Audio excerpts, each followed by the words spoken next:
So in this video, I'm going to teach you how to use SSH as a beginner, and also going to show you some extra stuff like how to transfer files with SSH, but about that later on in the video, so let's just get started. Right, so before I actually show you anything, I'm just going to explain a little bit how SSH works so you have a bit more of understanding, and basically so it's just easier for you guys to understand what I'm talking about. So let's say that we have a client, so this is your home computer, and let's say you have a server, right? So let's say that you want to connect to the server and maybe like upload a file or download a file or just whatever you want to do something on the server. What you can do is by using SSH, what you can do is you can remotely connect to the server, and it really doesn't matter where you're located. You can actually be in another continent and you can actually remotely connect to the server, right? Which obviously sounds good. And the best part is it's actually very, very secure as long as you make it secure, right? So obviously not keeping weak passwords. I would actually recommend disabling password authentication and keeping a private and public key authentication, which basically prevents anyone from brute forcing your SSH password. Now, also one more cool feature that I love about SSH is you can actually give multiple users access to your SSH server. So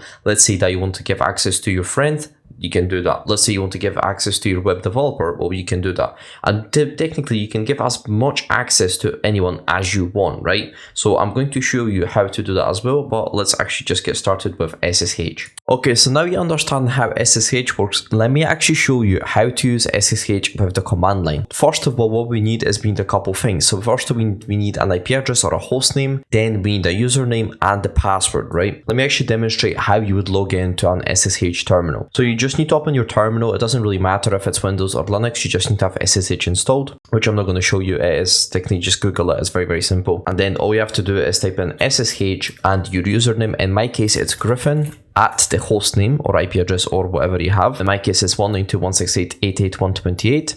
When you press enter, what you're going to get asked is you're going to get asked for the password, right? You obviously have to make sure the password is correct. What you also can do if the password is very, very long or is like some gibberish, all you have to do is you can just copy it and then you can paste it, right? So I'm going to type my password in.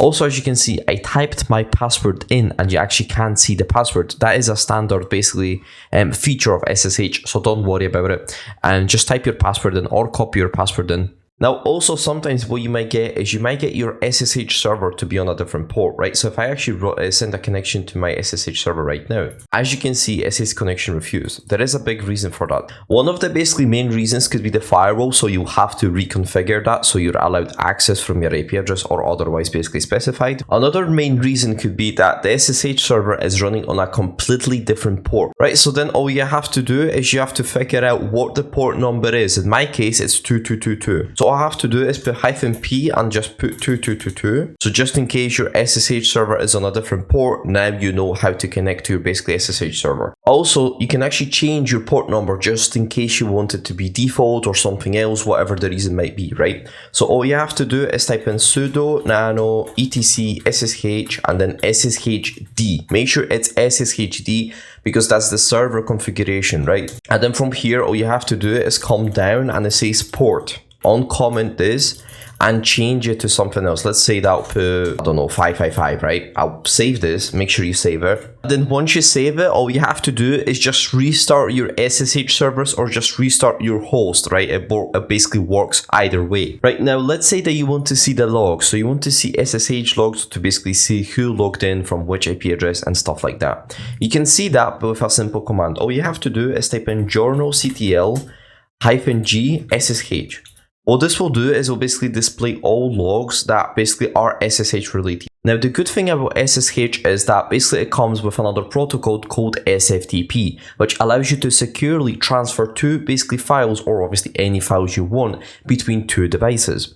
So the good thing about SFTP is it uses the same configuration as SSH because, as I said, it is a part of SSH. So basically it's nearly the same commands as SSH.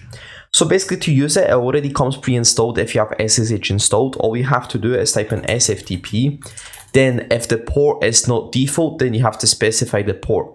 Now, a note here is that the capital for SFTP has to be a capital -P, right? It's not small, it has to be a capital P because a small p is a different basically flag or a different command. Then specify your port. In my case, it's 222. And then just specify your username and basically the IP address, just like with it, the same thing as SSH.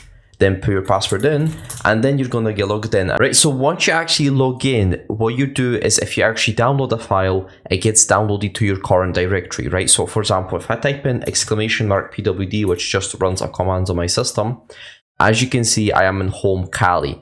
That means that any file gets downloaded to my home directory that basically is just /Kali, right? So for example, if I type in ls on the remote system, so let's say I want to download, what I'm going to do is I'm going to download this private key right here. So to download any files, all you have to do is just type in get and the file name, right? So if I type in tutorial, as you can see, it downloaded a file. Now, if I type in exit, right, so if I actually run a command, as you can see in the home directory, my home directory, there is a file called tutorial. So this is how you download files. Now you may ask, okay, but what if I want to upload a file? Well, I'll show you another command.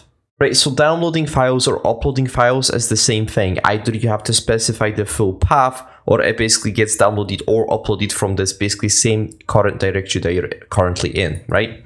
So basically, let's say that I want to upload a file. So basically all I have to do is type in put, right? So we're putting something, and then basically the file, right? So I'm just going to put top secret, and as you can see, it says uploading top secret to home Griffin top secret, right? And basically if I cat the file, right, top secret, and as you can see, the file has been transferred from one device to another, and that is how you simply can transfer files. Now also, if you want to transfer like a lot of files, then I just recommend doing like a zip folder. You can transfer files from one device to another. Now also, if you're not very technical and you sort of don't understand all of this terminal stuff, don't worry.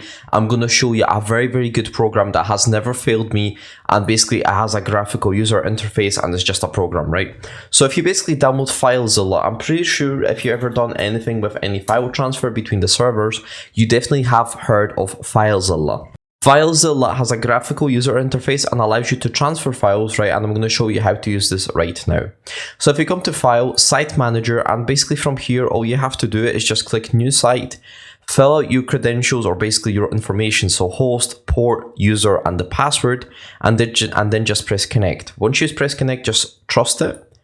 And what it's going to do is allows you to transfer the files. So on the left side is your system, on the right side is the remote system. And as you can see, you can just easily go through the files. You can actually see them as well. So if you actually view edit, you can actually see what it says right on the file. You can actually edit it as well, right? So this is very simple. And to be honest, one of my favorite programs when it comes to server management. Also, at the start of the video, I mentioned something about private and public key authentication. Now, I'm not going to actually show you how to set this up because it is a bit more complicated. It requires your actual full knowledge of SSH, how it works, so you don't lock yourself out of the system. And also, it is just a bit more complicated. It is not for beginners, in my opinion. However, just in case you actually do have it set up, I'm actually going to show you how to log in with private keys in case you actually do want to set it up by yourself, which I'm going to leave a tutorial in the description down below. And let me actually just show you, right? So basically all you have to do is just like you log in with SSH. However, there comes additional options. So all you have to do is specify small I with basically the key, right? So it has to be the private key, not .pub. The pub should be pasted into the basically configuration file. And basically the private key should be kept secret at all times, right? Because obviously it's a private key, it should be kept secret. And then all you have to do is you have to use the private key to log in, right? So if I basically press enter, as you can see, I am logged in without any password.